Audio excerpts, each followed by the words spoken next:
most of the time it doesn't feel like work, and then the occasions where it does feel like work, it can be trying. But yeah, I mean, I'm in the city to work and make something happen on a larger scale than you can do in other parts of the world. So I don't mind putting in the hours. I enjoy it.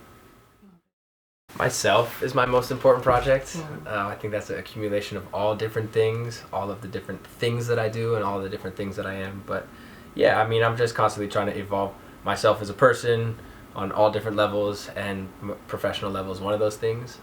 It seems to be the most feasible one for conversation, but I couldn't point a specific project that I'm working on to be the most important. The most important one is for sure me. Okay.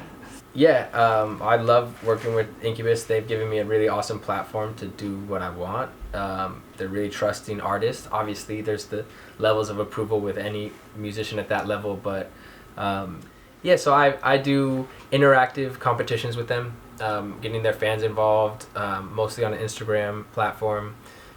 We've recently just started making more YouTube recap videos. Again, it's about taking the feedback from the fans, because that's ultimately who I'm trying to satisfy, and then adjusting my work for them.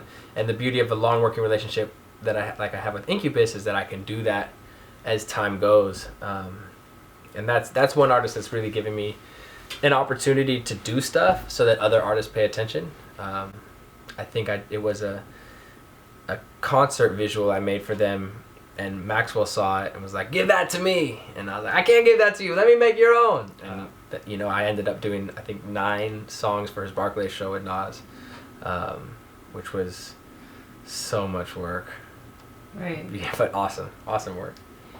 The first thing we did, I did an intro for his BET show, which he had like 5-6 months ago. I did the BET one-off for him, and their team was really happy with that, so they reached out to me to do Barclays Center assets, and I was one of 3 people on the creative team, and we busted ass to make that show awesome. He asked me to design something for Instagram, and I designed a mock cover, and he fell in love with it, and his team, he probably fought for me against the powers that be, but it's a great single cover. It's dynamic and it moves, and it translates well with his brand and with a new vibe to it. So we've kind of found a little aesthetic that's working for right now. I like both equally and differently.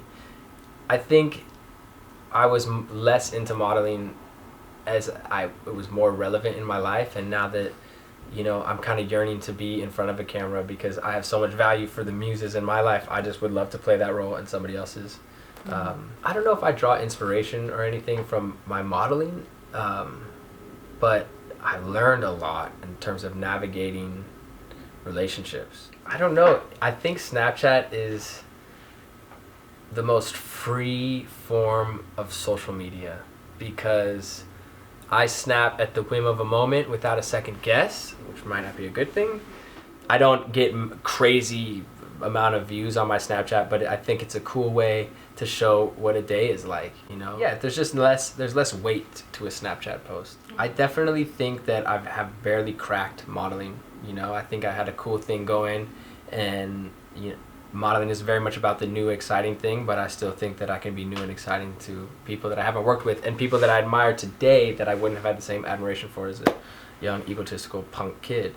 I gotta put a portfolio together. I've been doing a lot of awesome stuff that I haven't really shared as a cohesive thing, so I think once I do that, I'll just go knocking on labels' doors and artists' doors and say, "Hey, do you have any use for me? Because I'm hungry."